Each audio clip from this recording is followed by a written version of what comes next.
So you're going to listen to one of the most electrifying speeches by Mr. Ibrahim Traoré, the president of Burkina Faso. So this follows a major delegation of about 1,200 people from the African diaspora, which includes the reported 700-person group that visited Burkina Faso from the 26th of October to November 8, 2025, which was only last week. So that delegation actually returned this week. We had President Jacob Zuma, we had the Arikana Juambori, we had all sorts of people, and I'm sure the situation and the environment must have been electric. So the visit aimed to strengthen historic and cultural bonds and included official meetings and various cultural events in Ouagadougou during this period. And President himself, Ibrahim Traoré, did say that was following these events, and it was great to see. And maybe one of these days I will find myself in Burkina Faso as well on one of these trips. I think it's very fascinating.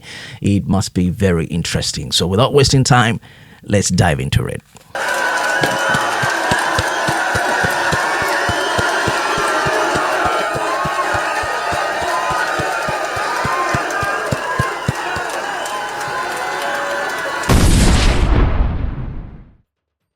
Hello comrades, hello dear brothers and sisters, and most sincerely, warmly welcome home to all who are gathered here today.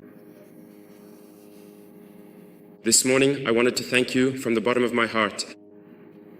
Thank you to all of you who took your time and energy to travel from the land of upright people to return to your roots. As they say in English, back to your roots. Thank you for coming.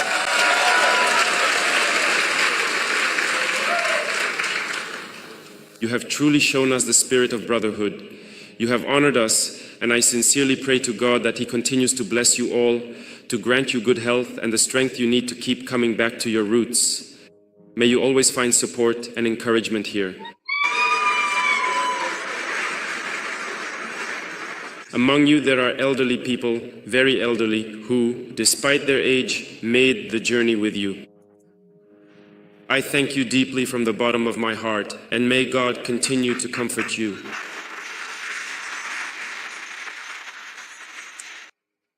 I have followed your entire stay among your brothers from start to finish. Every evening on television, I try to see what activities you have been involved in. And I can admit that I am very happy with everything you have already been able to discover.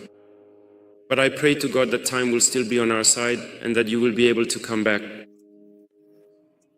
and be able to discover many more things throughout Burkina Faso. Certainly many were advised not to come to Burkina.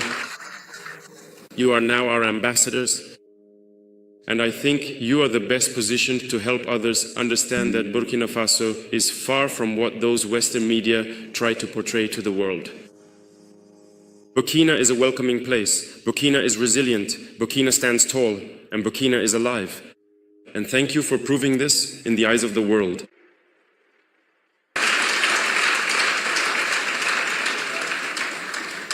I also sincerely commend you for your unwavering determination to support us in our ongoing struggle to support your brothers and sisters here in Burkina Faso by investing in every possible field. I discussed this with the Prime Minister just yesterday regarding the permanent residence card. Certainly, we had set conditions for obtaining the card, as well as other financial requirements. But we have decided to remove the financial requirement in your case so that you do not have to meet it.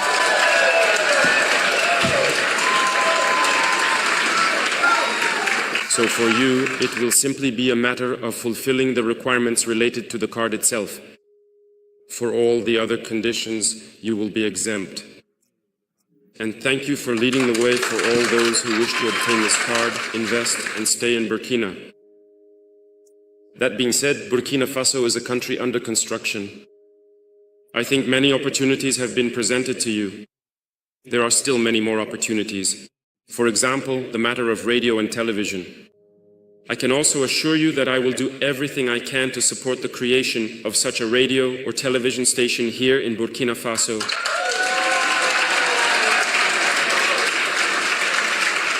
Because communication is a powerful tool, and no one can tell our story better than we can ourselves. For a long time, they were the ones who told whatever they wanted about Africa. They were the ones who told whatever they wanted about black people.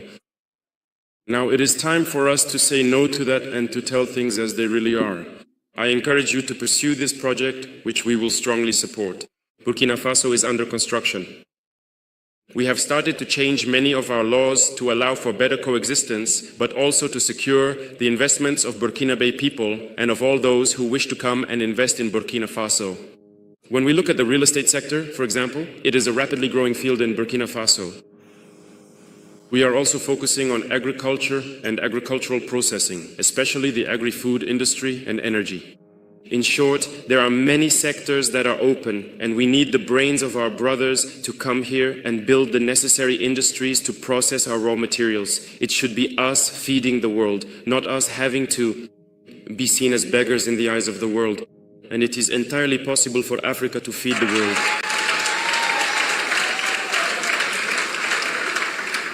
I invite you to reflect, perhaps to come together, but I assure you that we will support you so that you can invest in key sectors in Burkina Faso that can be beneficial to you and to all your brothers here.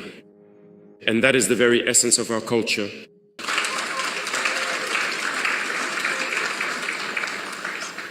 The Ministry of Foreign Affairs will continue the great work they have started.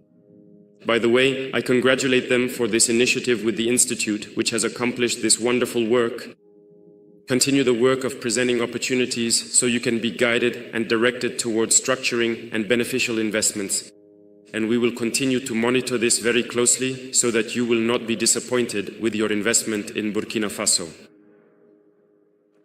Acknowledge one thing. The struggle we are waging is tough, and it is a test of endurance.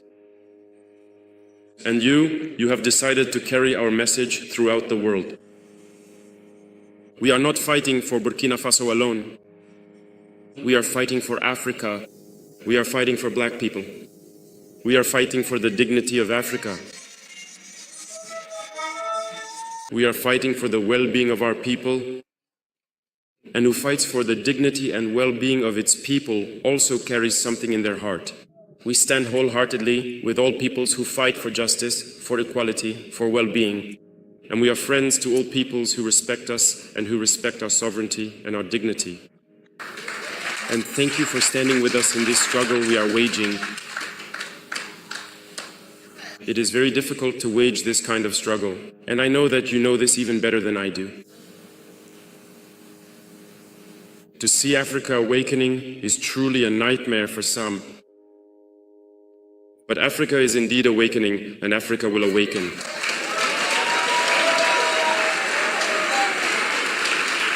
We are not going to be complicit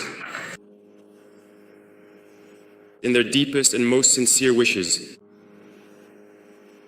The wish to see Africa become the reality of what they have thought and said about Africa, namely a land of slaves, a cursed land. We will not be complicit and go along with them so that what they think becomes a reality. We will tell them that Africa is a continent of hope, a continent of fighters, and Africa is a continent of the future. And we are going to fight for that.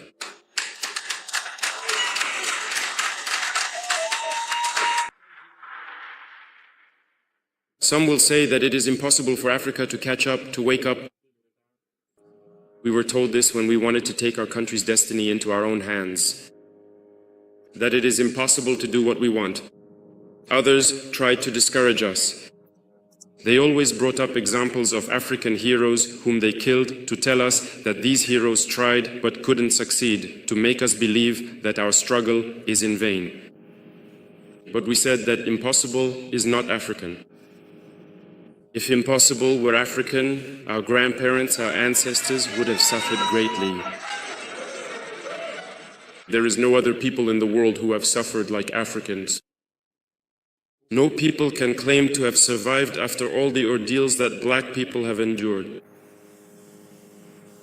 We remember whether it was colonization, slavery, or the Arab-Muslim conquest here, Africans have experienced all kinds of humiliation, all kinds of treatment aimed at exterminating us. They wanted to wipe out the black gene because it was always the young, the brave ones that they took, killed, and deported. So the African is the most resilient in the history of humanity because we have withstood every possible form of barbarity. But today, we must continue the ongoing struggle. And that's why I want to thank you again for the fight you are leading, because the continent is still suffering. Look at what is happening in Sudan. Our black brothers are being exterminated. Look at what is happening in Congo. Look at how they are turning people against each other in the Sahel. Everywhere they manipulate black people so that we kill each other. They send weapons and we keep killing each other. This has to stop. And it is absolutely possible. And the first weapon we can use, that you can use, is communication. It's about explaining to black people where they come from, who they are, and where we can go. And it is absolutely possible, and I congratulate you, I encourage you in this fight. Wherever Africans gather, we must understand one thing. Only united can we go far. And we must find a way to unite, one way or another. And this responsibility falls more on the youth today, but also on the elders, who must be able to explain to the youth what they experienced in the past and how we should behave today in order to unite. I am counting on each and every one of you to continue this struggle wherever you are. Because today we are being fought not only by imperialism, which is trying by every means to make us disappear, but also by our own brothers, some who are servants of imperialism and others simply out of self-interest. Personally, I would say that there are many African heads of state who do not like me. There are many people out there who do not really appreciate me.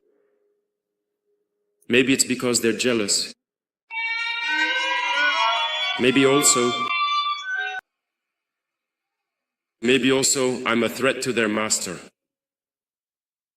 Whatever the case, I don't hold it against them. And they pretend, when people meet them, they pretend to like me. But I know that there are many who do not like me. But our prayer is that God changes them deeply in their hearts. That God fills their hearts with love, not for us, but for their people. So that they love their people. And that they fight for their people. Because we will continue to preach the message so that their youth wakes up. And I pray to God that He puts love in their hearts, that they love their youth, that they love their people, and that they fight for the well-being of their people. Maybe through that, we too will benefit from a bit of love from them. And I pray to God that this may happen, and very soon that we may look in the same direction, see that we must fight for the well-being of our peoples, our youth, our continents, our countries. And through this, there is no other choice. We will unite. Because Africa is immensely rich, we have a huge market, and we have brilliant minds all over the world. And we will bring all our brilliant minds to work with us. Africa needs all its sons and daughters in order to develop. And you carry this message, you carry this fight. And we must do everything we can so that this fight succeeds, and as soon as possible. That is very important. Because you must see this fight succeed in a very short time. And it is indeed possible. So I encourage you, I congratulate you for everything you are doing. And before I conclude, I invite you at every opportunity to come back to Burkina Faso, because we are going to transform Burkina Faso, make Burkina an example so that people can see that it is possible. We are going to move on from this situation of war, rebuild the country, make it better, and let everyone see that it is truly possible, and that will motivate others to follow the same path as us. Thank you for this support. Thank you for the warmth you have brought us. Thank you for the love you have come to give us.